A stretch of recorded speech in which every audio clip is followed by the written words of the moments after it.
What is going on? We are live, Twitch streaming, YouTube streaming, and today, on my very first live stream ever. This is insane. We have a very special guest. I'm excited for this. This is the first ever live podcast I've recorded. This feels weird, I'm not gonna lie. Usually having no live stream. Feel like the live stream's got the pressure up, but it makes it even funner. I want to introduce my special guest today. Hopefully you guys in the Twitch chat are seeing us live right now. Give you an introduction. What's up, James? What's up, brother? What is going on, yo? This is my first podcast. I'm just as nervous as you, especially live. So, but I'm glad it's here, though. I'm glad it's here. Hopefully everybody in the chat is hype as me. Let me see some W's right now in this chat.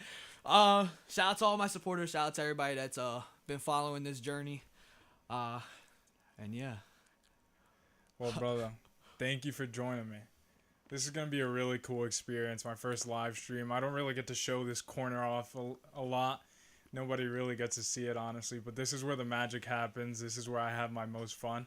We were talking a bit off camera, and it was just like, it's insane what I've been able to create over the past few years, now becoming a content creator, checking out your stuff, seeing what you've been able to create, dude. It's actually mind-blowing to me. Like, you just moved into your first house off the money you're making on content. How does that feel, dude? It feels pretty good. All the mods, for the mods that are watching right now, I just linked my boy Steve's YouTube into the chat. If you could go ahead and pin that for me so everybody can show Steve some love. And, yeah, moving into my apartment, it was pretty good. I mean, it was definitely a big risk, I would say. I went red doing it. I went in the red zone. I was not making that much at the time to even really afford it. But now, moving into that apartment, taking that little risk, a calculated risk, because I love my calculated risks. Mm-hmm. I am now making, a good amount to where I can sustain myself and really do things the serious way. That's a blessing, dude. Would you recommend that anybody takes that risk? Because you said you went into the red. And one thing, like, people are scared to take that risk where they're going into the red, where they're going pretty much into the deep end. And I've talked about it with my personal friends. I'm like, dude, I don't know if this is the move for me, but me being scared of making that move, it usually turns out being the right move because it gets you in a position where you're uncomfortable. You're not feeling safe. You don't feel that safety net. And you have to make it at that point. Because like you said, you're in the red. If you don't make it, you can't pay rent. You're getting evicted. You're getting booted out. Fucked. So what's that feeling like? Break it down. It was definitely uncomfortable for the moment, but as I started really putting my foot down, really starting to grind, it started to feel more normal, and I'm a very huge advocate to take risks. I'm all about taking risks. The bigger the risk, the bigger the reward, but I tell everybody at home, do not take uncalculated risks. Do not make decisions in the dark unknowingly. If you don't know what's about to happen, maybe don't take it. If you don't know how to navigate through something, don't do it. If you know how to get 50% into the dark, go for it. Risk that 50%. I want you to break that down a little bit for me. When you say a calculated risk, how exactly am I calculating it? Does that mean I'm breaking down every month? Does that mean I know exactly how I'm about to execute on my plan? Like, your content strategy, is it a calculated risk? Every time you go to post, this is exactly what I need to execute on. This is how I need to edit. Is that a calculated risk for you as well? Yeah, every single time. Once you have the layout, all you got to do is just change the formula. That's all you really have to do. You just got to change the quality. You got a stove that you cook on, but all you do is just cook the food on it. Definitely. So every single time I post something, I'm like, okay, this is what they liked before. All I gotta do is just change the quality of it, make it more energetic, make it more funny, add more jokes, maybe add less jokes, make it more quiet, add more suspense into certain things. A calculated risk is always the best risk I think somebody could take, but if you're in the deep end, maybe don't take that calculated risk. Really, just go all in for it if you really got to. But so where does that energy come from? Did you always have it growing up? Were you always like the comedian in the friend group? Because I feel like I've met some people through the podcasting game where off camera, they're not like how they are on camera. One thing I noticed about you instantly is you're the same person off camera as on camera, which is sick, you know? You don't get to see that every time. Yeah, shout out to my boys out there. Shout out to Keem. He really pushed me into going into content creation. You know, I won class clown back in middle school, and I was always the funny, outgoing type of person, always getting into trouble. I never did work. I'd rather see somebody laugh than do my homework. I did not care about any of that stuff. But yeah, shout out to Keem. You know, he did his first YouTube video. I saw it, and I was just like, yo, you know, maybe I should listen to everybody, because everybody always told me, yo, you just need a camera following you. You're just so entertaining and so random. It just needs to be caught on film. And I saw Keem's first video, and I was like, you know what? Yo, I called him up that day. I'm gonna pick up the camera, and, you know, dropped out of college, and now we're here. So when was that specific day? Like, when's the first day you started filming and then saying, like, I'm going to stick with it forever? Because you just said you filmed and dropped out of college. Yeah. That doesn't seem like a calculated risk. I'm going to say that first. But So the calculated part was, I guess, knowing that I was entertaining. Mm-hmm. And then the rest was learning it. Learning how to make the jokes. Learning on what types of jokes work, what don't. You know, my first video ever, and how I got started into it, I was with a girl. So I was with a girl. I was in the car with her, and I was just like, yo, what would you think if I started YouTube? What'd she say? She was just like, I personally would watch you. Yeah. And I was just like, that's enough. Because I barely knew her at the time. So it's just like, you sort of, you don't really know me, but if you view me as entertaining, then maybe I should do it. And that same night, I filmed the video, posted it that same night. Isn't that crazy? Because I see it all the time, and I even see it in myself. Like, people think you need to get to a level where you have 10,000 followers, 100,000 followers, 1 million followers for you to start believing in yourself. Yeah. But the really cool thing, it's like half the time being a creator, all you need is that one person believing in yourself. Even if it's not the girlfriend, even if it's not the friend, it could be yourself, where you look in the mirror and be like, yo, I'm funny as shit. Like, the things I say, dude, like, if I had a camera following me, just like your buddy said, I could go viral easy, you know? Yeah. So I always say, if your friends are making content, you should support them regardless of who they are, what they're doing, because that one person supporting you can make a world of a difference, you know? Yeah.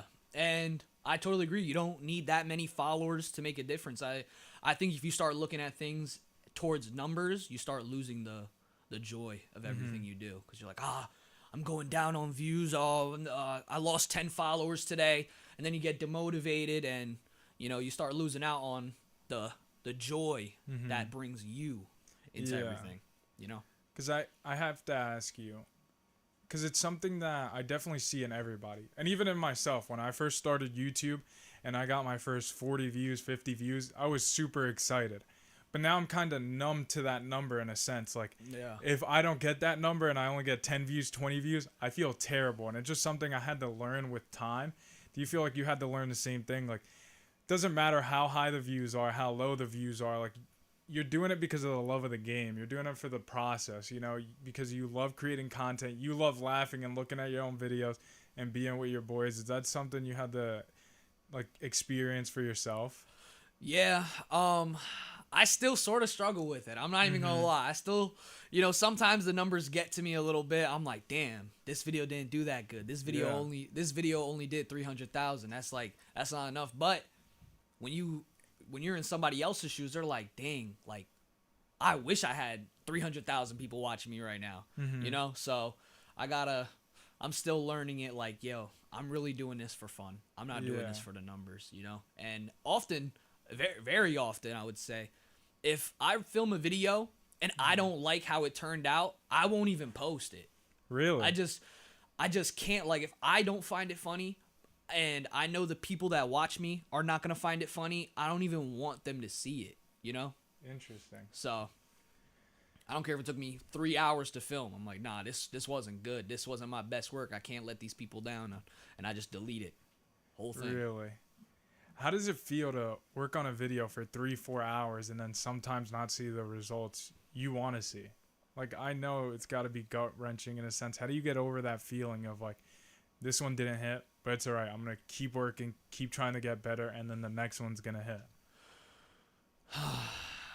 It doesn't feel that good, but you know, the only way, I don't look at it as negative all the time. I try my best not to. I look at it as like, okay, why did it do so bad today? What went wrong? Did I not brush my teeth? Was my mouth stinking? Am I tasting the food from yesterday?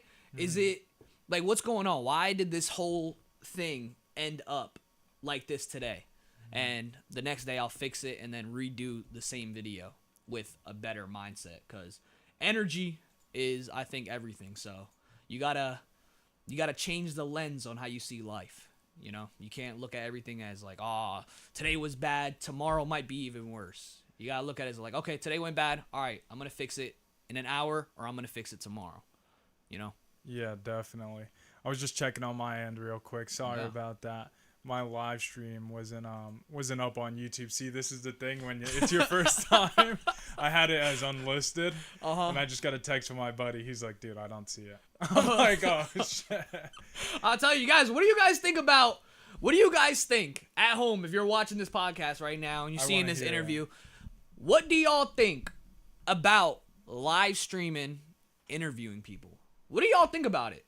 I think it's like the greatest idea. Yeah. Like, I don't know why more people don't do it. It's not, you know, anything premiered. A lot of people do premiered podcasts where it's already pre-recorded and they just live stream what's already pre-recorded.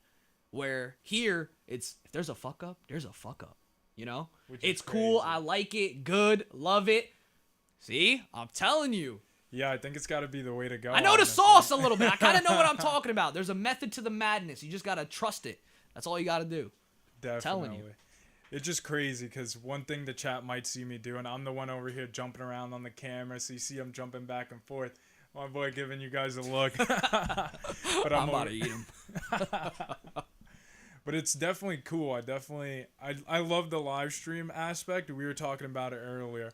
I feel like every kid nowadays, the popular thing to do is live stream. Yeah. But what I could tell from you and what I also spoke about is we were in the live streaming before it was the popular thing to do. Yeah. Just because it's the love of the game. Back at the same topic. Like, people who I see succeed the most in live streaming and content are the people who are doing it because they genuinely like it. Because, like, you know better than anybody, when there's a video that you expect to blow and go viral and it doesn't do the numbers you want it, you might be down and depressed for a day or two and be like sad about it, but you're not going to stop because you love the game too much to stop. But you've probably seen it within hometown friends, maybe people you might know. There's plenty of people who start that Instagram, get up to 50 followers, start that TikTok, one video does well and then the next one doesn't. And then the second they have a video that doesn't do well, they just completely stop. Yeah, and that ultimately just comes down to who really has the grit, who really has the passion to do what you do, you know? And like you said, there's been a lot of people that start doing a video. They had a few videos do really good. They got one or two videos that just go straight to the gutter, and then they just stop. And it's just like, well, you didn't really want to do this. You just wasted your own time here. Like, why even do it? Why even start? Like you said, I started my first ever stream back at my first apartment, which I lost due to chasing this dream. I lost that apartment. I started live streaming. I was live on YouTube and Twitch at the same time back in 2022, 2021. Yeah. You know? And, you know, yeah, like, I was off the Xbox. I was streaming off of an Xbox with a 7020 camera. And it was just glitching, shut down, break, upgraded to the MacBook. I was streaming off the MacBook and off of boxes. I had a MacBook and I was streaming off boxes, crashing all the time. Shout out to all the OGs out there that remember the MacBook on the box streaming, and it would crash when we load up YouTube. It was just terrible. Yeah. See, that's what's crazy to me, because I actually had this conversation with my brother earlier this week, because I finally got a capture card. I needed a capture card for the studio. And I was like, wow, I remember being 14 years old, and I'm like, if only I had this, I'd be going viral. Like, if I had a capture card, and then I got the capture card, and it's in my hands, and I'm like, dude, it's not what you have, it's what you do with what you have. It's just like the bedroom. If I knew the knowledge on how to hit the spot back then, I probably could have kept her now. You know? But, sometimes you just got to work with the magic wand you got. Some ones are bigger, some ones are smaller. You just got to make the most of what you got. Yeah, really definitely. Somebody just said, yo, I get to see the real envy. All right, bro. I guess so. I just think it's hilarious because people, like, there's so many people out there that wait to have the perfect stream set up, wait to have the perfect PC, and then you just said it. You were streaming off pretty much shoe boxes, off a broken down Xbox, like, but you were having fun with it. Yeah. And that's what I tell people all the time. Like, don't wait for the perfect moment because the perfect moment's never going to come. Yep. The perfect moment is right now when you just start. And then you have to go after it with everything you have, because if you put 50% into it, 60% into it, you're going up against people like me and you, people who are putting 110% day in and day out. You think you're going to win like that? No, never. You can never win. I tell all the people who've heard this before, and I'm going to say it again. The universe is the most fair bank in the world. If you put 100 in, you always get 100 out. There's no other way around it. Perfect timing, perfect good luck, you would say, comes every single day you show up. Because you can't miss a lucky day if you're doing the shit you love every single day. And yeah, bro, you just got to, you can't give up. You can't miss a lucky day if you're there. Exactly. So I wanted to ask you, this is a question I like to ask a lot of my guests. How do you handle the pressure of being a content creator? Because one, it's not just focusing on the views, it's also focusing on the noise, like what I like to call noise, because there's a lot of voices in the head. Yeah, because it's your it's your own voices. Deal with that shit a lot. It's your own voices, but as well as the outside voices. You have thousands of people commenting on your life daily. There's people that don't know you, but there's also people that probably do know you commenting. Yeah. And it's definitely not good stuff all the time, because with love there comes hate. And you're doing something good, especially on the internet, when there's hate coming. So how do you deal with that? I would say, see where the noise is coming from. I would say the worst noise and the worst negative and the worst, criticism to get is from your close friends, and even worse than that, your own family. My parents, especially my mom, did not and does not support anything I do, and the best thing to do, and even if you have a best friend that doesn't support or doesn't like what you do, the only thing you have to do is just cut those people off instantly. Really? Negativity is contagious. It's sticky. When somebody gets into an argument and you walk in the room, you feel it. You're like, oh, something just happened. Yeah. And if you're doing something that you love, and every single day you're hearing it from your mom, your brother, your friend, your dog, oh, you're not going to do it, you're not going to make it, just give it up. There's no point. You just got to cut those people off, because, they don't see the vision that you're seeing, and you just got to follow it through. You just got to cut out the noise as much as you can. If it's getting rid of them, if it's not talking to them for a year or two and then coming back when you got it, then that's what you got to do, And that's it.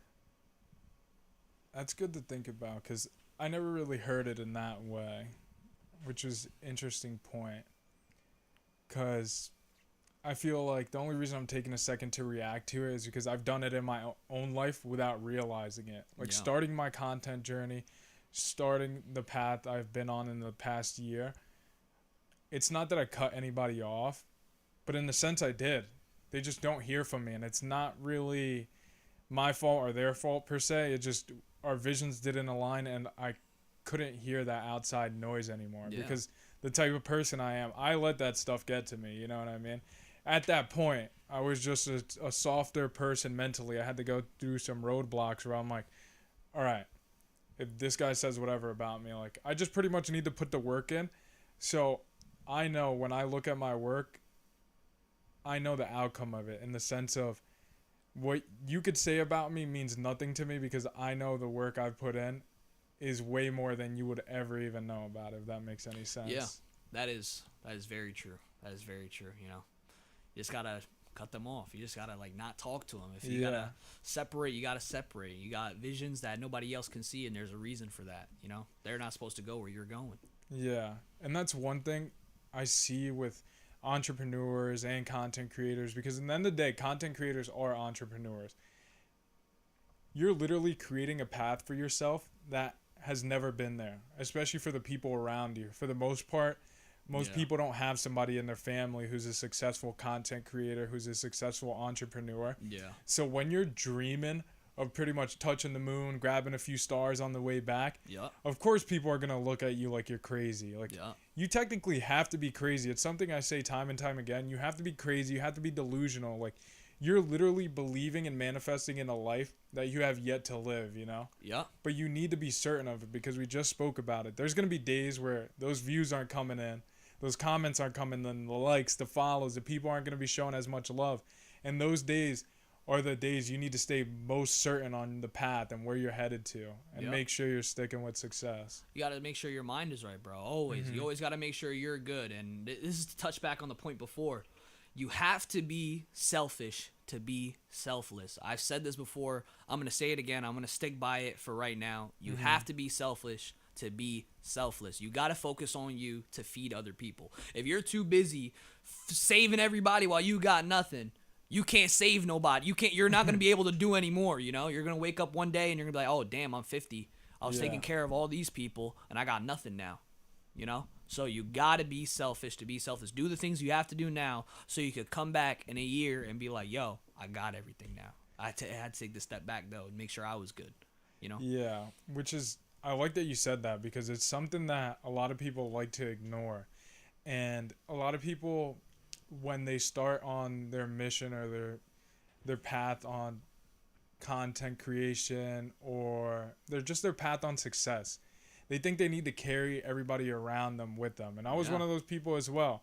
But I like that you said you got to be selfish, because if you're not selfish first, how are you going to be selfless? How are you going to help everybody if you can't even help yourself? Does it make sense? Exactly. And it's something I explained on a bunch of previous episodes, but it's one of the reasons I got back into the gym, one of the reasons I started reading, one of the reasons I started content, because I want to motivate the people around me in every aspect of my life. I said I wanted to be the pillar that everybody looks at like, wow, I can be like this. Because if you know me in real life, you know I'm no different from you, you know? I'm just a human being. I'm just putting in effort every day.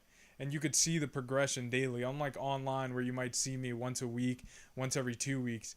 You get to see me every day in real life, see me change and see that effort, and also struggle. Because I could only imagine what type of struggles you might be going through in the background, you know? There's been some days, bro. There's been some days. I was living in a car for a little bit. I was living in there for like a month or so. Really? And yeah, I had to like just figure it out. I had a boy call me. Shout out to Keem again. Keem called me up. I was living in my car, homeless. Wow. I had nothing to eat, and he called me up. "Yo, I saw in your story that, you know, you've been homeless for like a couple of days. You could just come crash at my crib."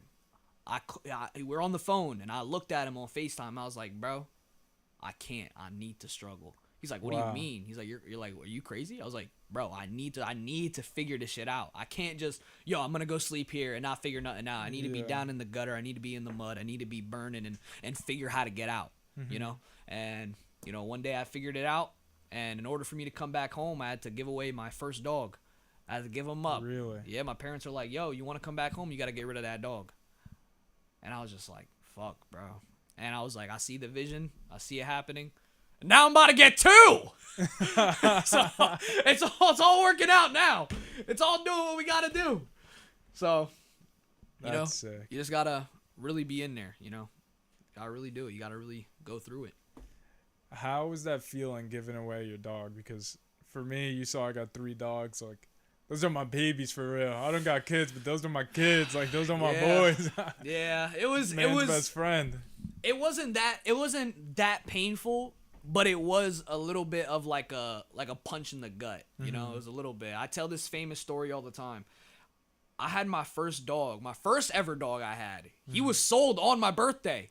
Wow. Yeah, on my 10th birthday. I'm coming home. My dad's like, yeah, the guy's coming to pick up the dog. I'm like, what? He's like, yeah, we're selling the dog today. And my dad at the time, he didn't know it was my birthday that day. And I was like, yeah, today? He's like, yeah, today. And I'm like, it's my birthday. He's like, no, it's not. I was like, yeah, it is. He's like, oh, well, he's going to be gone when you get home. And I was just like, bro, what? I was in my parents' room looking at my dog being walked off into somebody else's car. And I'm sitting there. Come back, don't go. I was praying. I was like, yo, just jump out the car and come back to me. Yeah. So when I sold this dog to go back home and, you know, really put every single plan into place, you know, it didn't feel too bad because I was. Are we good? Yeah, we're good. It didn't feel too bad because I'm sort of numb to it a little bit, you know, but it did hurt just a little bit. So everybody's saying LOL, so it's funny. Okay, all right. Yeah, I want to give a quick shout out to Jax. I just seen him in the YouTube comments. That's my first ever viewer on live. So shout out you, Jax. That's love. But so I wanted to jump back into another question for you. Because you said you dropped out of college and you just knew it was going to work out. When was the first video that you dropped and the numbers showed, like, all right, I could do this? Like, when was that first feeling for you when you're like, well, now I have no other chance. Like, this is for me. Well, here's the little kicker, though. Mm-hmm. My first ever video I was ever posting was in high school. I was posting comedy sketches in high school, but it was about the people in the school. Wow. I was making fun of and joking with people that I actually see in my real life. Oh, and I wasn't scared. I put their name at the top. This skit, this comedy, it's about you. It's about you. I'm making fun of you right now and I want you to know it. And you know, that was my first, and I first started getting, you know, that first traction, I guess. It hit like 2,000 views. Mm-hmm. Everybody in the school saw it. They were like, oh my God, yo, that comedy sketch you did about the kids in class, that was so funny. Like, oh, I feel exactly this way about this person too. And it was just a whole other thing. But my first video on YouTube, I knew it was going to work out, but I knew it was going to take some time. My first video on YouTube didn't even do that good. I think it's probably at maybe 20 views right now. Like it was my first one, but you know, it feels different when you hit the big numbers. So yeah, it's funny you say that. And I got another question for you right after this point, but it's a point that I made when I first started YouTube. I went into my favorite creators' YouTube videos and I looked at the first videos they posted because you said it's still got 20 views, but you've had YouTube videos now that have done really well, you know? Yeah. But and the thieves. Yeah, and all you thieves that have been taking my content and reposting it. Bro, I'll tell you, bro. I posted a video, 20,000 views. Somebody reposted it on their channel. 7.1 million. Wicked. What? Bro, unreal. That's sickening. I might throw up that. How did you feel about that? I mean, when I first heard about it, when people were telling me, yo, people are stealing your content and they're like tripling, quadrupling your views, I was like, damn, why? But you know, I try not to hate on people, so I was just like, hey, I don't know what he's going through. I don't know what's going on in his head. Maybe he needed that money. Maybe he obviously needed it more than me. You know, so I let if you're taking my content, hey, bro, I hope it's for a good cause, and if it's not, hey, bro, that's not up to me to judge. You know? Yeah. So, this is what it is. Where did you get that mindset from of it's not up to me to judge, like it's not in my position? Because not a lot of people would have that same mindset. I think it's just being real. Like, you gotta be real in life. You gotta be real, and it does bite you in the butt sometimes because they say fake it till you make it. Yeah. There's nothing fake about believing, though. Ain't nothing fake about that. Like, yeah. So, you know, I try my best to just be as real as I possibly can and be like, you know what you're going through, I don't know.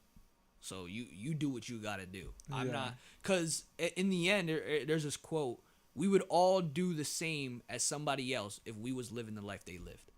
So I don't know what you're going through, but if I'm looking at you and saying, oh, I want to do all this, what he's doing right now, I would never do that. Yeah. But it's like, well, if I was living your life, I would do the same thing. So, I try to keep my mind. I don't try to be envious of people. I try to just be like, yo, I'm proud of you, bro. Do whatever you got to do. It's definitely a good perspective to have. That's something I like to highlight on this show a lot, is that perspective is everything in this world. Yep. Because I've met the brokest people financially, but the richest in life because of the perspective they have. The mentality they have to wake up every day with a positive mindset, a positive attitude. I see it in them. Their life is much fuller, much richer. Yeah. And like, there's a lot of people, including myself, I was like this, where money meant everything to me. If I didn't have money, I was nobody. If I did have money, I was somebody. Yeah. And then that's when I realized, like, there's a lot more to life. Like, yeah. What's really important to me, at least now, are the relationships I'm building, the new relationships I'm making. Yeah. And just touching grass for you bums out there. But touching grass. Yeah, but actually going outside, experience new aspects of life, and as well as the relationships, because money comes and goes. Yep. Everybody knows that now. That's all money is. I just stuttered right there. I just saw a comment. Somebody said, "James, tell him about the worm in your pocket. Stop worrying about my worm, bro. Stop worrying about that shit. It's my worm. Leave it alone." Damn. But did you want to see the worm in my pocket? Pull it out. Oh shit. No, I'm messing. But is there something you feel like you have yet to master that you're working on now? Everything. Really? Every single thing. I don't have content down 100%. I don't have everything, because if I had everything, I would have everything. Yeah. So if I knew, and this is something that I tell people all the time, like, if you know so much, you should be more successful in life. Yeah. So it's like oh, do you know all of this? I really don't. I don't know. I'm still learning how to walk. I'm at the I would say right now, in the stages of content and everything like that, I'm about to start walking now. I'm about to start. I'm like, you know what? Nah, I am walking. I am walking right now, because crawling, I didn't have no money. I had $0 into my bank. So now I'm sort of walking, and the next step is to start running. So, So, when you speak about the next step is running, what is that next step for you? Do you have anything planned out in the sense of, like, now I know you're streaming, you're also creating YouTube videos, skits. What's the next step? Where are you running to? We got to shout out to all my community. Only for food. Yo, I'm not running to the food, but the next step, everybody knows this. I try not to say too much about it, but we will be in a movie. We have to make it happen. I got to be put into a movie and do my best. Turn these skits into real life, like I'm really now in a movie. So that's the next steps. I feel like I don't even need to ask this, and I know the answer, but what type of movie? What's the first, like, genre? Give me a genre.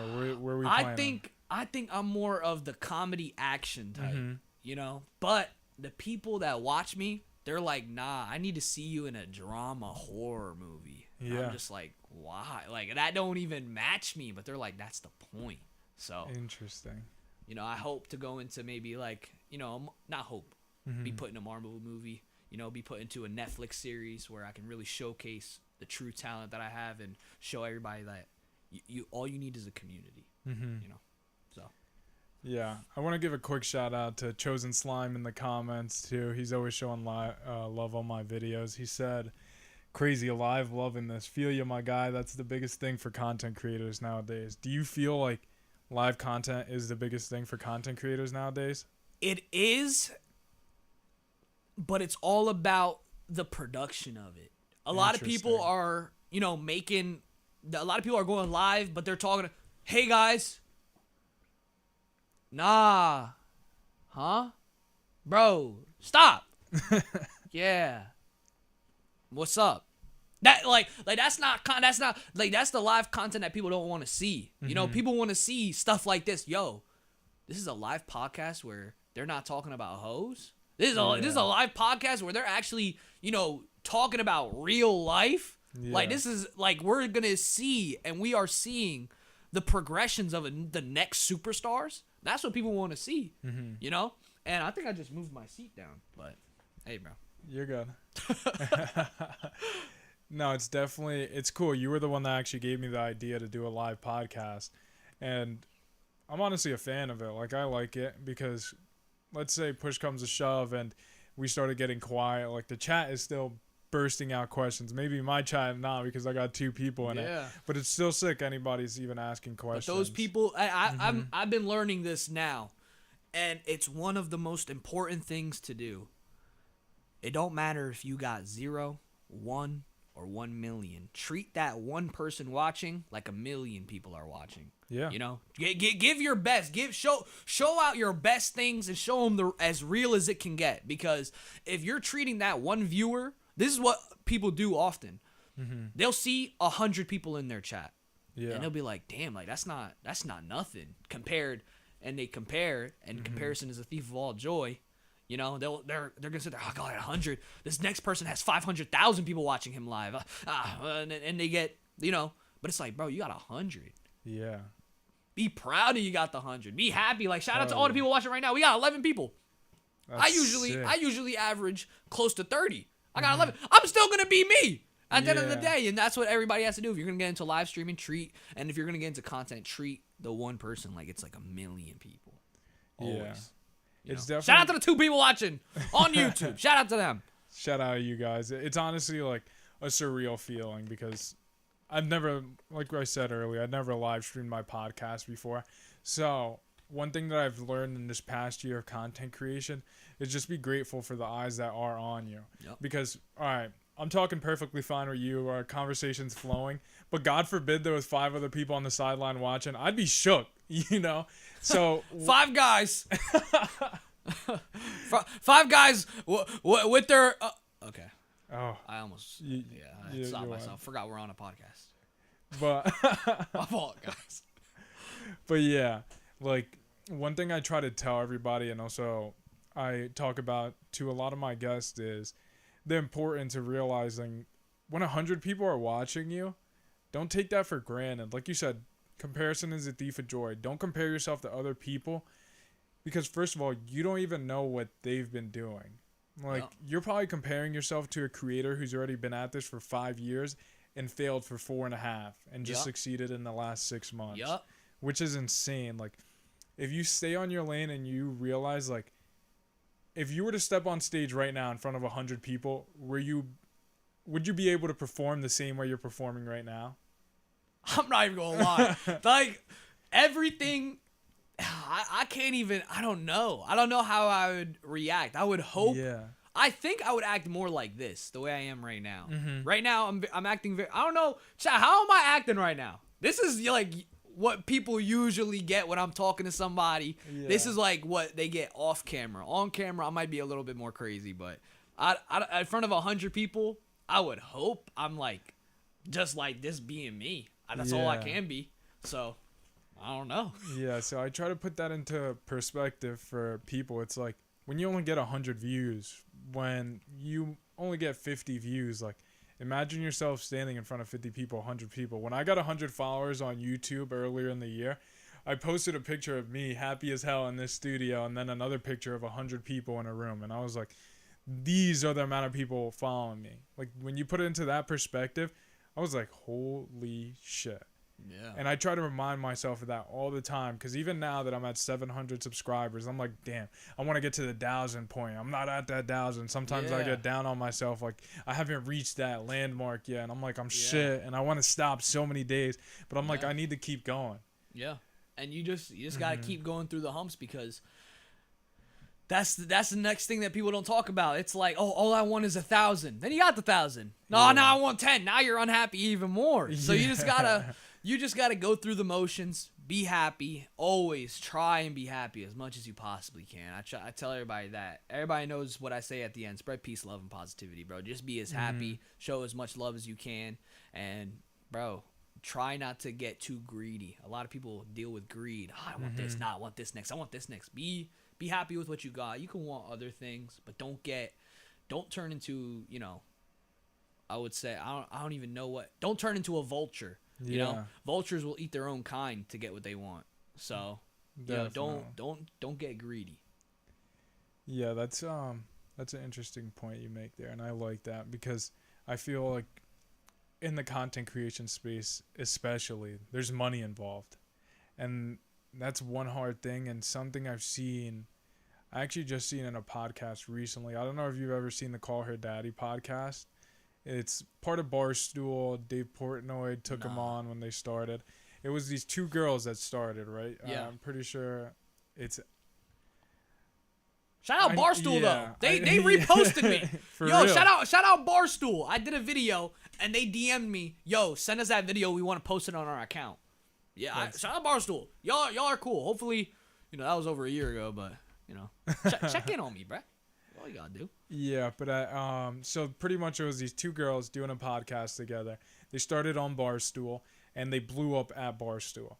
Wow. And then by the end of year one, their contract was making $70,000 yearly, but the views, they were making millions of dollars, and they were pretty much paying Barstool's bills. And when they went to go renegotiate, one of the friends was willing to stick with Barstool for another year because Dave Portnoy said, if you stick with us for another year, I'll give you the IP, which is pretty much, I'll give you ownership of the entire platform, of your entire name. I'll give you ownership of everything, but you need to stick with us for another year, getting paid, let's say, $500,000.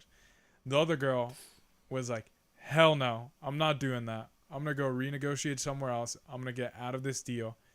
So what ended up happening is they split. One girl now, recently, she sold to Spotify for, I think, like, an absurd amount of money. Let's just say $500 million. $500 mil? Yeah, like, it's Joe Rogan money. Like, top podcast at the time was Joe Rogan and then Call Her Daddy. 500 mil? Yeah, it's an absurd number. I don't know if it's correct. Let's say even 200 mil. You know how many sandwiches I could buy at McDonald's with 500 mil? 500 million is a lot of freaking money, bro. That's a lot. It's insane.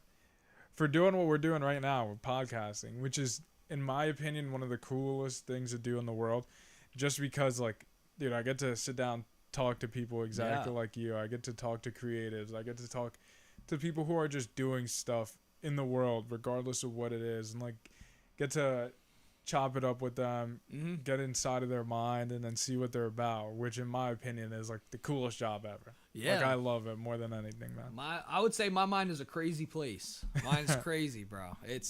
And I would say a lot of people that are content creators, it's not said, but I think a lot of them are more crazy than people think.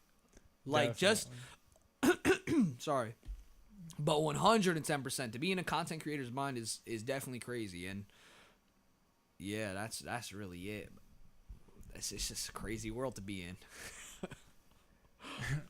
When did you start officially streaming? Because I see you're doing 365 days. Yeah, I'm doing 365 days, being as consistent as possible.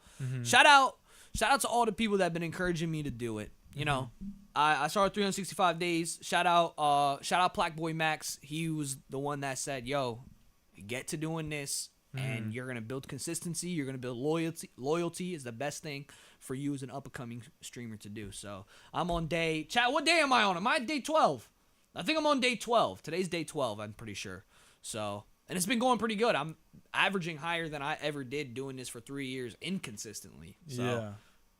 It's doing pretty good, I guess. That's sick. No, definitely. I hope the best for you, because one thing you see, not even just in live streaming, but in any content creation, one of the biggest keys is consistency. 100%.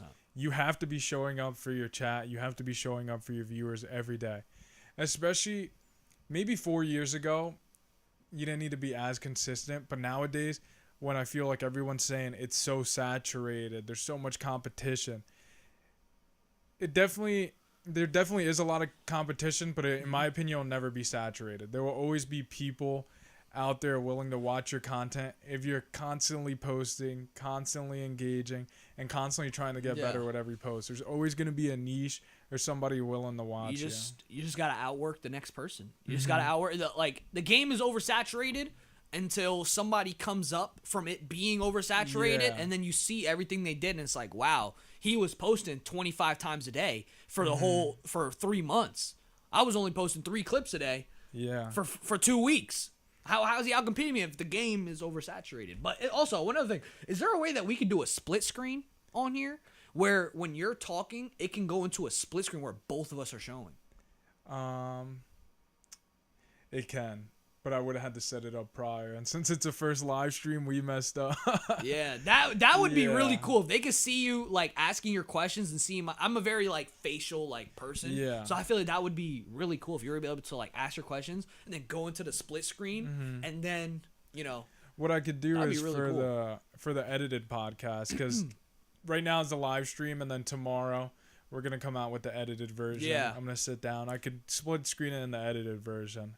Yeah, I would say like split screening here and there. You gotta like just feel it out. I feel like that would Yeah. be. I feel like it'd be really cool if you could do that though. I actually seen I watch Logan Paul's podcast, a little bit of his last episode, and that was something they did a lot. Like The split? they split screened it between 3 people, which is really cool. But I also tell people, and it's something I was telling my buddy the other day, we talk about all the time. He's like, why don't you edit like this? Why don't you edit like that? I'm like, I don't have a production team. If I set a certain standard of editing, let's say the edit takes me 3, 4, 5 hours, then I need to execute on that standard every time. Because I feel like, 1, I'll let the people that are watching me down, and 2, I'll just let myself down. Like, I'm a psycho. So once I set a standard and a precedent, I need to stick at that level. So Yeah. I try to stay away from all the really tough stuff, because I'm my editor, I'm my producer, I'm my manager, as well as trying to start up a business. Like, it's going to be a lot. So I would say, me personally, just do it. yeah. Just fucking do it. You gotta be hungry. You gotta. Yeah. You just gotta keep doing it. Oh, it's gonna be stressful. It's gonna be hard. Just do it. Because when you run out of excuses, the only thing that's left is action.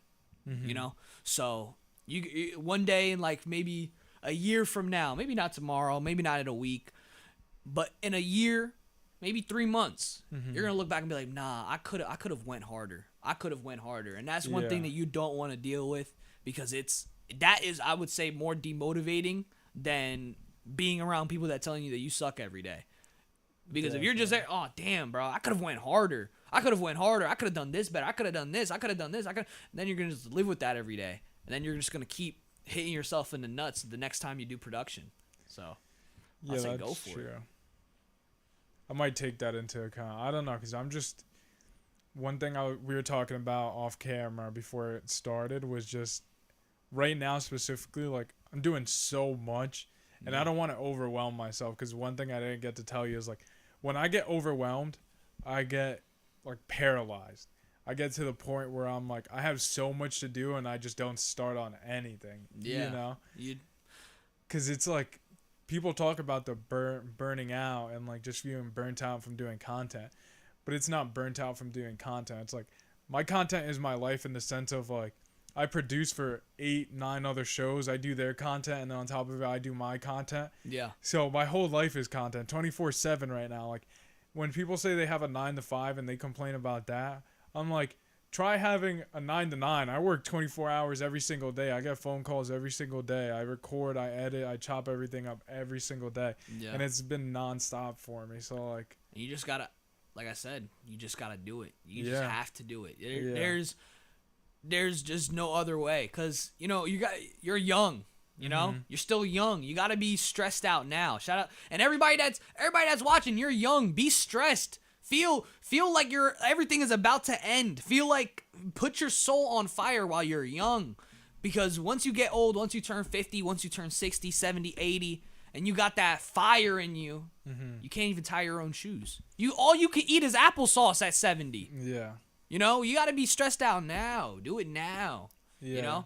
And yeah. Do you ever watch any anime? Yeah, I do watch anime. You watch Demon Slayer? Oh, I love Demon Slayer. I love Solo Leveling. I love Naruto. Got it tattooed on me. What's another I'll tell people right now. All the people watching right now, the hundreds of millions of people watching right now, I'll tell you this right now. F One Piece. F Dragon Ball Z. Yeah. I'm that dude that will say it. And I'm here.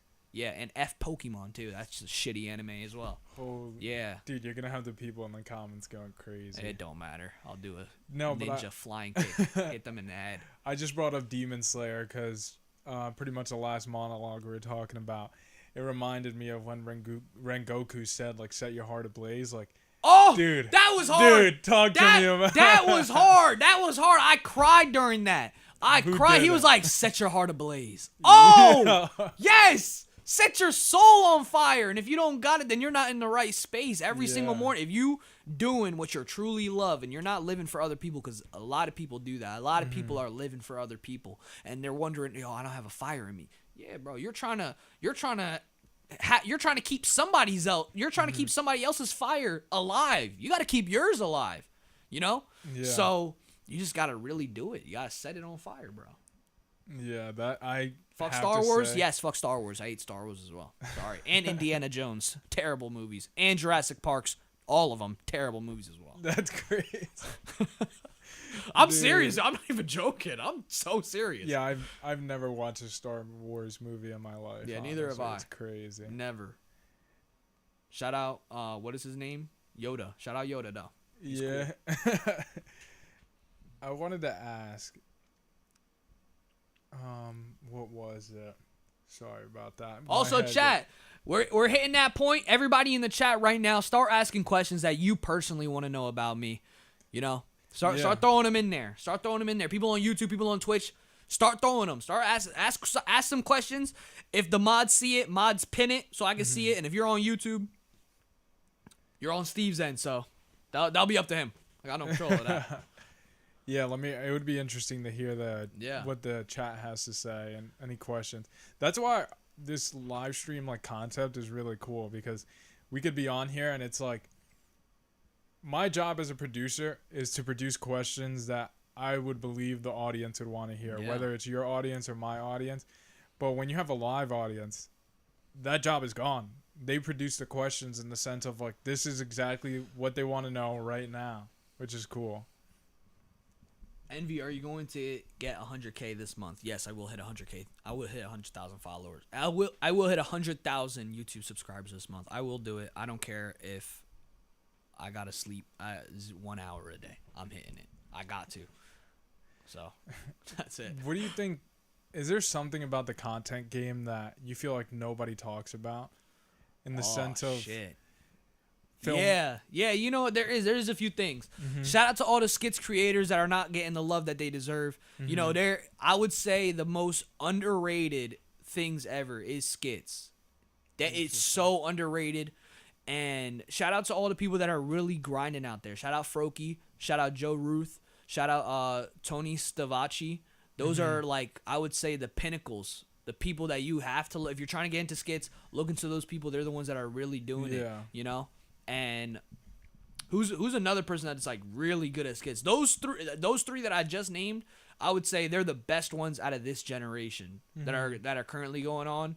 They're the best ones doing it, And then you got if you guys want to be great at something, you gotta learn from the greats and create your own sauce. You have to do it. Shout out Higa TV. He's been doing skits. I get a lot of my skits, ideas and influenced by him. And really, yeah, you got to look at the greats that's ever done it. So, would there be any other advice if you would give to somebody that wants to start content, whether it be skits, whether it just be lifestyle videos, vlogs? Yeah. What would be your main advice you'd give to somebody? Decide whether or not take a night. I've said this so many times. Sit at the edge of your bed. Turn off your phones. Throw them in the garbage if you have to. Put them outside in the front yard. Put them in your car. Sit at the edge of your bed in the middle of the night. Turn off the lights. Sit there in the dark and figure out if you really want to do it.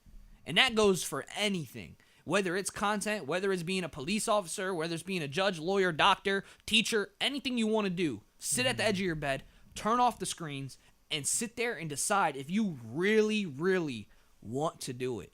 Because that dark feeling is the same feeling you're going to get when you're at your lowest point in chasing your dreams.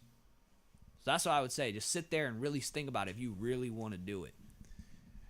That's interesting because I feel like it goes back to the point we made earlier where it's like if you don't fall in love with the journey, when you're getting the low views, Yeah. when people aren't even engaging with any of your content, you're not going to stick with it. That's the people we see start, and then whether it's 3 months, 6 months, 9 months, stop. Yep. And the craziest thing is, like, you've seen it as well as I. There's creators that take 10 years to blow up. Yep. 10 years. You're telling me if they stopped a month before, 9 years and 11 months, a day before, they wouldn't have made it? But after 1,000 episodes, 1,000 videos, the 1,001st one was the one that made it? Yeah. Somebody just asked, what would you do if you actually quit? I'm going to tell you right now, I'm not going to quit. I'm not a man that quits. I can't do it. I can't live with myself knowing I just quit. I can't do it. But I'm trying to see if there was another question that was like really good. I see. That's what I'm saying, Waffles. So. Yeah. I was about to say something. I forgot what I was about to say. What would be your dream collab? Like, who would you want to collab with in this space? What's one person you might look up to and be like, we would mesh really well together if we got in a room? I have no idea. I'm just like, I'm so focused on everything I got going on. I want to be somebody's dream collab. That's like what I'm working towards. I want to, like, when somebody's watching me on the phone, they're like, oh my God, I want to collab with him, you know? Yeah. But I would say I would want to do a stream with Robert Downey Jr., Holy. Tom Holland, who's another actor I would just love to just do a stream with. I think those two are like my number one. Oh my God, Megan Fox. I need to do a stream. I need to do a movie with Megan Fox. Those are like my big three right now. I would say, like, Robert Downey Jr. has been in my mind, not like that, but he's been in my mind for like, I would love to get him on a stream. That would be so fire. Yeah, that'd be sick. Yeah. Is there ever a moment you had that you wish the internet never saw? If I had a moment? Yeah, like, let's say you had a video where it was like, this was a shit video, or like, this was embarrassing. Did you ever feel like, I wish the internet never saw it? Nah, I don't. Nah, I can't, like, think like that. Yeah. You know?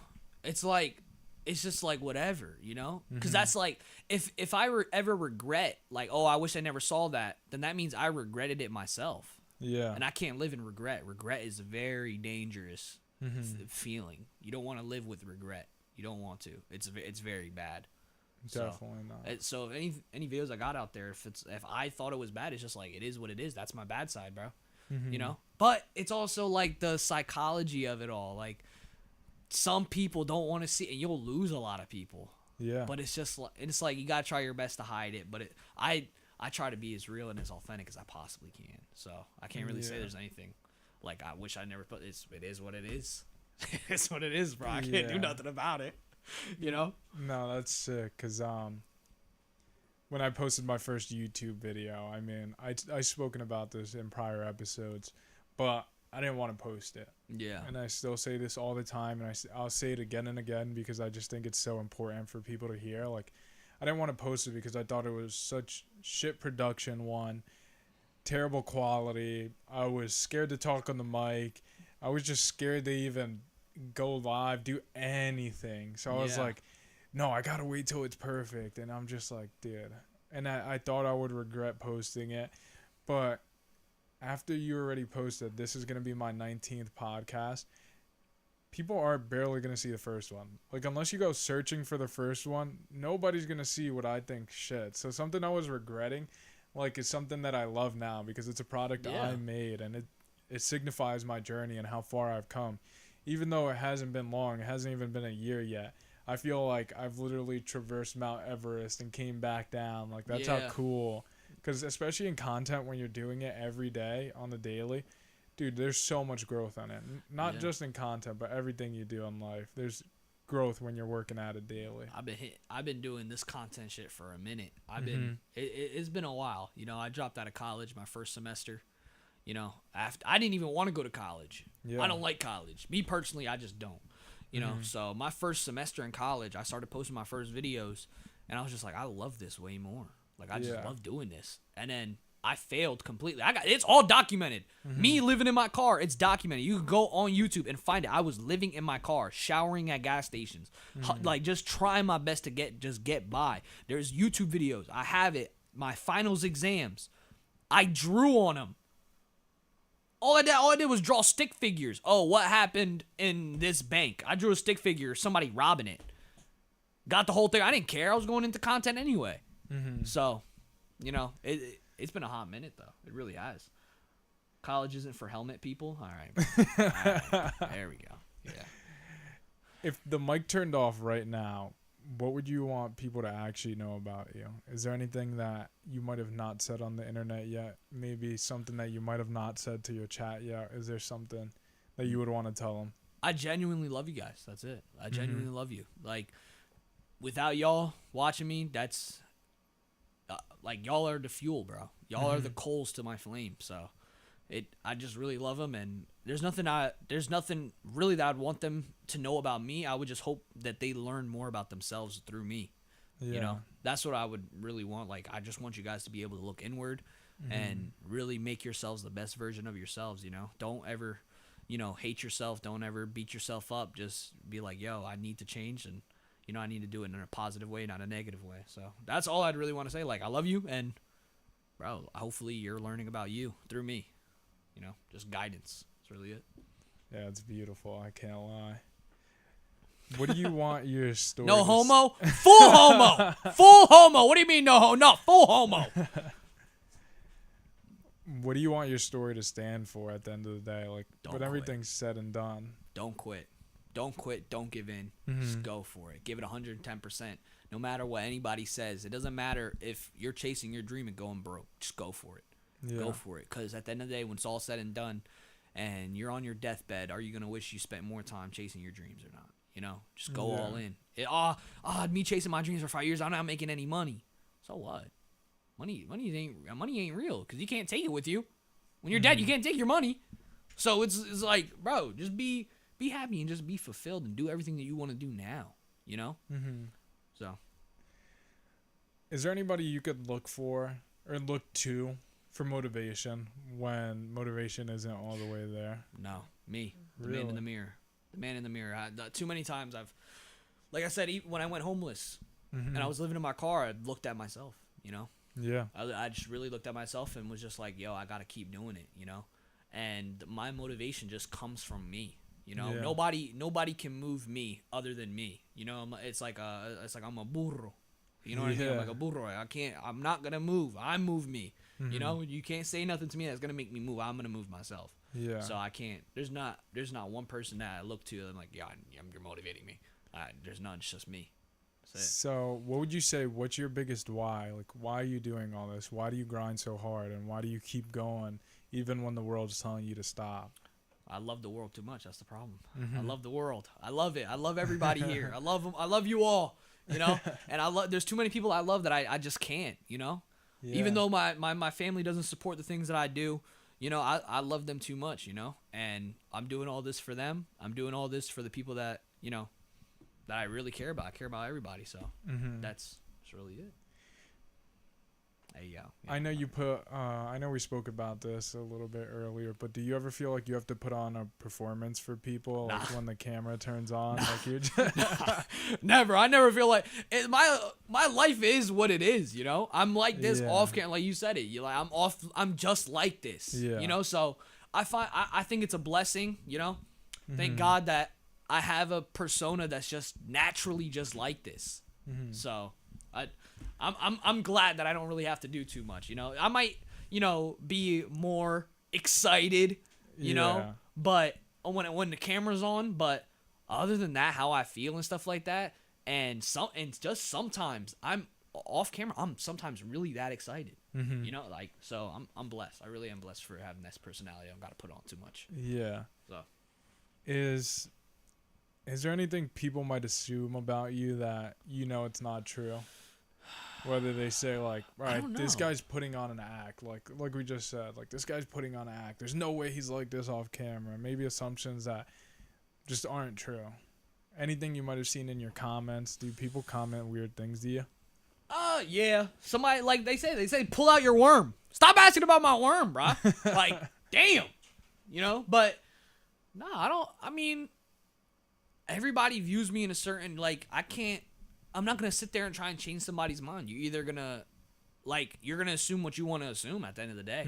Like, I'm just going to sit here and be me. And if you're going to stay here long enough and me being me, you're just like, you know what, maybe I made too quick of an assumption. Yeah. And that's you, you know? But I don't know. I really don't. I'm just focused on, like, am I making people happy or not? So I have to ask this just because of the journey you've went on. Was there any time you feel like you made a dumb purchase? Like, was there anything you felt like? No, because the purchases happen for a reason. Everything in life happens for a reason. So there wasn't not really, bro. Food though, that is. Dino was not a dumb purchase. People say this all the time. Dino, have this. It's an inside joke. If you're not part of the community, then hey, bro, hate to be you, but there's this Dino. He costed me a lot. I'm not gonna lie to you. He cost me more than a couple hundreds. Oh my god. Yeah. So some people say that was a dumb purchase, you know. But hey, now it's an inside joke. So was it really? You know, it's just like it's not really dumb. Everything happens for a reason. You learn your lessons, you know. So I don't know. I think it's all happens for a reason, you know. You can't say something is dumb until you lived enough life to look back and say it was dumb, you know, because everything in the moment felt like the right decision, you know, and that's something that I also say to people. Do not regret the decisions you made because at the time you thought they were the right ones. So why are you going to be mad at the past version of you? Your past version of you thought it was the best decision. In your heart, in your soul, you said this was the right decision at the time, you know, and you did it out of pure intent, you know, and you can't be mad at yourself over it. It is what it is. Yeah. No, once again, we just keep going back pretty much touching on the same, like, topics, which is so sick. And this is why I love doing what I do. It's like perspective, dude. Your perspective is amazing just to get to hear from you and, like, hear how you think of life and have such a positive outlook, even when you might not be in the best position. Like, because I promise you, if I had to live from my car just mentally at least a year ago, I know I wasn't the strongest mentally. You know, I mean, I probably wouldn't have made it out of that situation. Yeah. But getting to speak to people like you, hearing their mindset, and just, once again, hearing how that could change the outcome of any situation has been truly a blessing, man. Yeah, that's all it is. It's the lens on how you view life. I don't want to adopt the thinkings of somebody that views their life as everything is, it's happening to me, it's happening to me, it's happening to me. Yeah. They're a feather in the wind of life. That's not how life is, bro. That's not it. You just got to change your lens and view everything as a lesson, you know? Don't take a win as a financial win. Don't take, I didn't win, I didn't make enough money that day. No, that's not a win, bro. Like, did you learn something? Yeah, I learned something. Not to do that again. Then you won.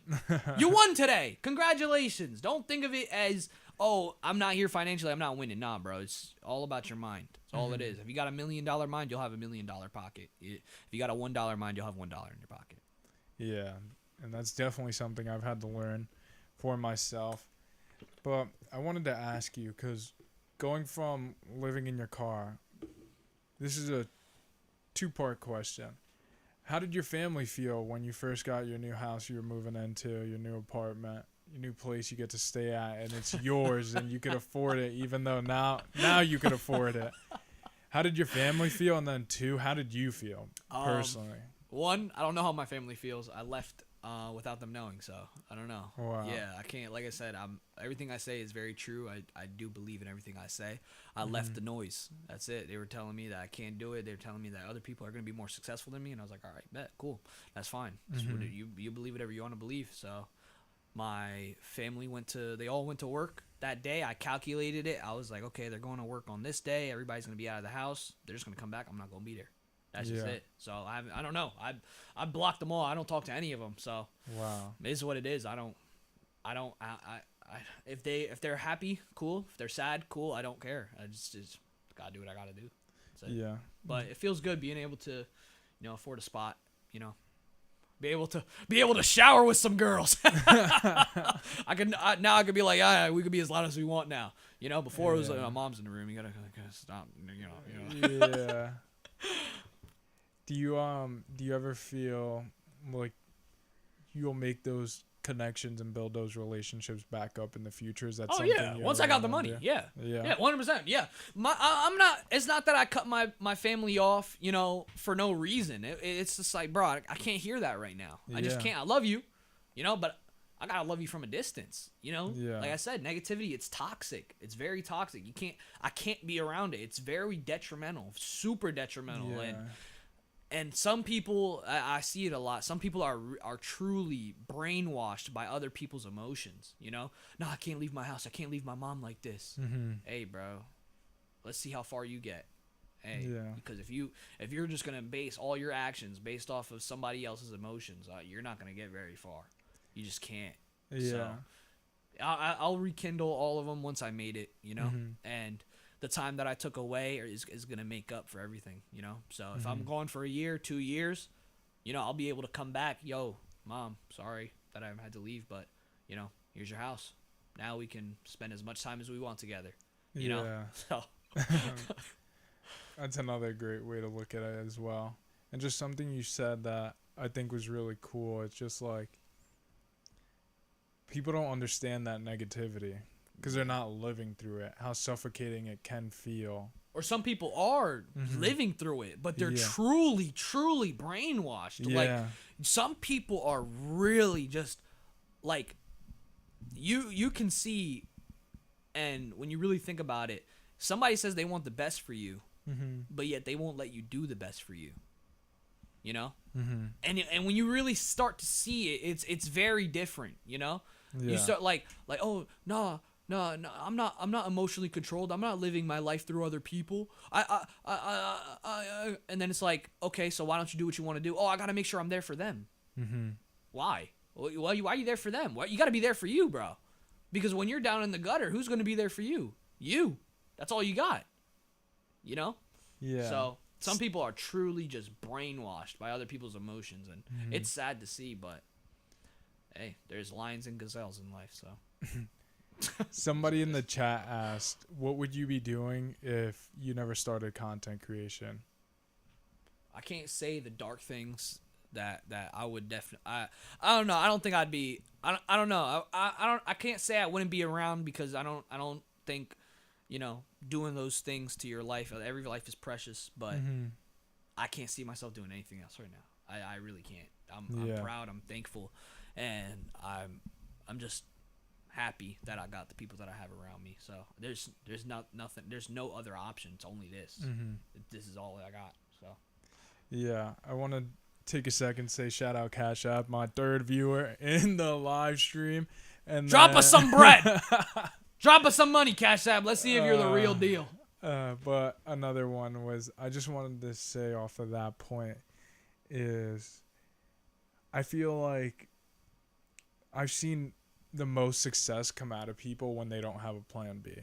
Nah, can't have a plan B. When you got a plan B and you're like, oh, I might finish school, I might continue on this path, like, that's really not when it works out, or that's not when you max out on your potential realistically. Well, you look at the people with plan Bs, they're the most insecure people. Every single person with a plan B is insecure. All of them. Why do you doubt that you can't do it? Yeah. You're doubting yourself. That's insecurity, is it not? You know? So you saying like, no, I need a plan B. You're insecure, bro. And it bleeds through. Everything bleeds through. You're insecure about something. You're doubting yourself that you can't do it. You can't think like that. You got to say, this is it because I'm going to do it. You know? Yeah. So. And we go back to it again, but it's just something like when you're in this space, like, you need to have undeniable belief in yourself. Like, this is going to work. Like, this is the only thing that's going to work. Like, I told my sister the other day, like, I'm in the mode right now where it's like, get rich or die trying. How old is she? She's just turned 22. But she's killing it on her own. Like, she dropped out. I'm about to jump over this table. But she just Yeah, no, she's killing it, and she's been succeeding in her own path of life, which is just sick because she didn't take the normal route either. Like she dropped out of college, and now she's a flight Damn. attendant. Yeah, That's making bread. yeah, She's making bread. but she's Yeah, I knew traveling some the people. world, Yeah, I knew some getting people to that did that. They're experience making money. life, making good money, and now she wants to build up to being a pilot in the future, which is super sick. I don't know if I'd ever get on a plane she drives. I've seen the way she drives a car, so. But Yeah. I'm super proud of her, and for her to just like, I know it was hard at the time to stop going to college and chase something Yeah. else, chase something that was considered not the norm. You know, when you have all your friends doing this certain route, and when you had, I know my parents were telling her like, no, you have to go to school, have to go to school. Yeah, that's the You Latinos. know? That's the Yeah. Latin side. That's the Latin, bro. And I went through that. And like I said, I speak my best through experiences. All these things that I've said, I've really lived through it. I've been through it. I lived my life through other people. I was there. I went to college because my mom wanted me to. I didn't even want to go. Yeah. I was like, I don't want to go to this. I don't want to do this. And my mom was just like, no, you got to do it. I'm just like, all right, if that's gonna make you happy. But and then I really, when I picked up that camera, I was just like, nah, fuck it. I'm doing this. I need to focus on what I gotta do now. Yeah, so I got 2 questions in my YouTube chat, and I got a bunch of people coming over from your Twitch, which is sick. I love you guys for coming over, and I love your chat for showing support. Sub up. But he said, are you thinking of buying a new dog in the next few months, and are you going to buy new shirts? Yo, look. I told you I went in the red getting this apartment. All right, so I'm going through the 3-shirt rotation right now, but it's been this risk I took. I've been eating, so don't be surprised when I got all this bling and all these dogs, bro. Because it's gonna happen next month, so everything's good. But yeah, I will be getting a dog very soon. I'm a huge pet person, very huge. Like, one of my side goals that I want to accomplish is opening a dog rehabilitation center. So, Yeah. so that's one of my side quests that I'm gonna have to complete. But yeah, huge dog person, love my dogs. So That's beautiful. What made you want to build up the dog rehabilitation center? I watched a lot of dog documentaries, a lot of them. Crazy, almost sickening. It was almost sickening. Like, I would sit there from like age 8 to like 15 for 7 years. I was just sitting there like learning about breeds, and then it's just like people adopt a dog and then they just let them like sort of rot in their house, and it's just like they don't want to be through that. Like, what? Like, it's not the dog's choice to be there. So I want to be able to rehabilitate them, rehome them, and give them to like a loving family that won't do anything wrong to the dog. Yeah. I definitely. Because dogs can't talk or nothing. They can't pick up a gun and shoot you. So it's like, well, what did they do wrong here? Yeah. And it's something I thought about because prior you saw the golden doodle I have. Yeah. He's a big boy. He takes a lot of exercise. And honestly, I feel like a piece of doo-doo when I don't take him on walks. I'm not taking him out as much. Thankfully, I have an amazing cousin. She comes by all the time and like takes him to the mall, literally takes him on hikes. So when I can't, she does it, but I try to go outside with him every day, and it just like, it makes me sad, honestly, like just thinking about my dog trapped in a house. Like, all he wants to do is have fun. Yeah. And which is the most amazing thing, and that's why they're man's best friend. Like, you come home from all these stresses of life, and you're just like going through the motions, and here's this dog. Happy to see you. Happy to always be with you. Like, nothing like can them. bring him down. It's like, exactly. You got to be like them in that sense. You gotta live like them. Always. You gotta be as happy as you possibly can all the time. Somebody asked a question again. Yeah. Somebody said, I have a question. What would you do if you didn't make it? What if you only had 8 subscribers? Would you still be grinding? 100%. Always. Yeah. It doesn't matter, because this is the other point. If you're not growing in your content space, you have to look inwards always. If you've been stuck at 100 subscribers for the past 10 years, you got to be looking inside yourself and be like, okay, there's something wrong with me. And that's a hard fact that a lot of people can't do. A lot of people think they know it all. A lot of people think that no, I'm this. All right, if you're that, let's see it. Let's see what's going on here. But you got nothing, so you got to look You gotta look inwards and be like, oh, you know what? People don't like me. It's not me, it's them. No, nobody has liked you for the past 10 years. Maybe you're a dickhead and you got to change your ways. Yeah. Like, I got shout out to Parker real quick. He subbed up from the Twitch. So hey, shout out Parker, bro. Yeah, I love people who show love, I mean, it's hard.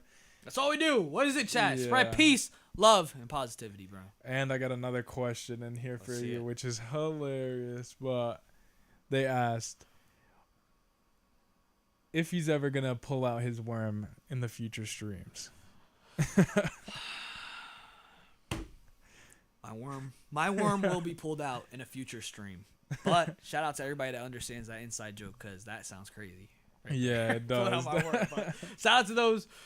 But to put some context behind the worm thing, I used to be a pocket freak. Everything would be in my pocket. I had worms, beetles, centipedes, cereal, noodles, everything I can Nut possibly. job. Bro, what? Everything I Bro, possibly you're can, nuts. all in my pocket. Growing up, everything. Yeah. You name it, I probably had it in my pocket. I had soup in my pocket at one point. What the? I'm being so serious. I swear on everything. But I'll say this. That's how you know you touch grass, because only weirdos are doing that are outside, loving the grass, loving the dirt. Like, if you're I inside had on pebbles, the PC. sand, all of it. I had all of it. Yeah. I had dirt in my pocket. I had sand. I'd blow it in people's face. Mhm. I had mulch in my pocket. I had a whole bunch of things. So, yup. I don't want to see the worm. No, but this is hilarious, and appreciate Alex for subbing up too. W Alex, bro. Yeah, no, Alex. I gotta say, man, you have great idea on the live stream, because I love this, like the live interaction. This Yeah. is really cool to see the people get to chat to us, get to ask us questions, and then It's the also best see thing. them coming in live is cool. Like right now, I only have 4 people watching me, but it's the best. I 4 million! Yeah, like It's amazing. I feel like I tell everybody this. Like when I have me personally, when I have 5 people, 4 people, 3, even 1 person watching me, like they don't understand on my day-to-day life. Like I interact with my dad and maybe 1 friend here and there. Like other than that, I'm just strictly working. So when multiple people are watching me, listening to me, just coming to see my content, it's amazing. Yep. Because me personally, Good feeling. like, I think all my content is shit, and it's so hard to get over that. I don't know how you feel about it, because I think you're a great content creator, and I love the content I've seen from you so far. But for me, like, that's I'm a the hard greatest. step. That's something I'll say right now. I'm the world's greatest content creator. I'm the best there ever will be. There's nobody that can compare to me. That's it. I'm just the best. I'm the world's greatest. That's it. That's the mentality I have, and that's the mentality I'll always have, that I'm the greatest. And it's not because of the numbers right now. It's just that I'm able to look inward a lot. I'm just like, okay, if it's not good, then that means I'm just not good enough. So I just gotta get better. That's it. But that's it. Yeah, and I need to adopt that mindset. But that's also another beautiful thing about having guests like you on, because it was something we spoke about yesterday on the phone. But when I invite people into my studio, when I get to sit down for an hour, hour and a half, 2 hours, like, I think of these people as my friend. Whether the guest thinks of me as a friend or not, I will always look at all my guests as a friend, because they're coming into early stages of my podcast. They don't know what to expect. It's not like I have hundreds of thousands of views coming in. So they're really showing me love and respect by coming in and giving me their time, and I appreciate that a ton. So when I get to have friends with a mentality like you yourself, it's amazing, because I just get to bounce off ideas anytime. Like, I'm like, yo, I feel this way, that way. I could just text somebody, call somebody, and then hear that, and I'm like, dude, my perspective in life is just so messed up. I need to completely change. Because if I thought like that, I'd probably already be dominating the podcast space, but You got a potential. You got all of it. You got, I'm telling you right now, if you really locked in for 3 months, I think you'd be very, very, you'd be a force to be reckoned with. I'll tell you that right now. Yeah. With just this setup alone, like, oh my God, bro, this is. But sometimes you gotta lose it all to really appreciate what you got, and that's something that I dealt with at one point. I got banned 8 times on my original account. I've lost my account 8 times. What'd you get banned for? I don't even know. Wow. I just got banned. I just woke up, shit was gone. Everything was gone. Woke up, and it happens like that, chat. It really happens like that. I woke up, my account was gone. I woke up, Next day, apartment's gone. Woke up next day, living in my car. Day after day, it's something, bro. Woke up, woke up, dad was gone. You know, it's just it's what it is, bro. That's something. R.I.P. to Pop Star. Oh, I'm sorry for your loss. Hey, it is what it is, bro. When did he pass, if you don't mind me asking? He passed in October. Wow. Yeah. How did that feel? Did it hit you hard? Nah, I didn't. I don't know. It was just like, I don't know, like, I really live and breathe peace, love, and positivity. You know, so my mom woke me up one night. My mom woke me up. I went to sleep. I remember I'll say this first. The last thing he said to me was, "Yo, do what you have to do. Follow your dreams. Your mom will never understand. That's it." And literally 5 hours later, my mom comes bust in my room. "Yo, your dad's dead." Wow. And I was like, "All right, we gotta go. Like, we gotta go see him now." And she was crying. Everybody in the house was crying.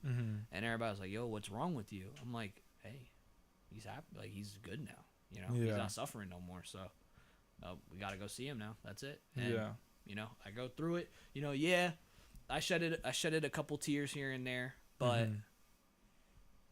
you know, ain't nothing like, hey, bro, you can't let things slow you down. Not anything. You know, your life is to continue to go. You know. His life is done, but my life has to keep going, so I got to do some things now, you know? I don't want to... Everything I do, I try to live my best through him and through the universe, so... What did he mean to you? Because just through hearing that small bit, I feel like he left his legacy on your shoulders, like you said. Yeah, I got his last name. I'm one of the last Velasquez's out there, so shout out my little brother, you know?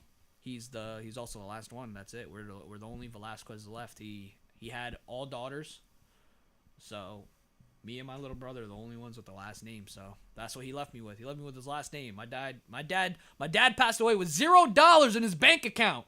Nothing. Yeah. Like that. He left me his last name, and I gotta carry it through. I gotta make the best of it as much as I can. That's it. But yeah, my dad was my superhero. I just like I said, my outlook on life is just so different. It's just that. It's literally, hey, bro, you gotta live tomorrow, though. Yeah, that's truly a blessing. Your dad sounds like an amazing man, especially when you reference him. My dad was as your superhero. He was a G. Yeah, that's it. He was a G. Nobody would step up to my dad, bro. My dad was, hey, you know.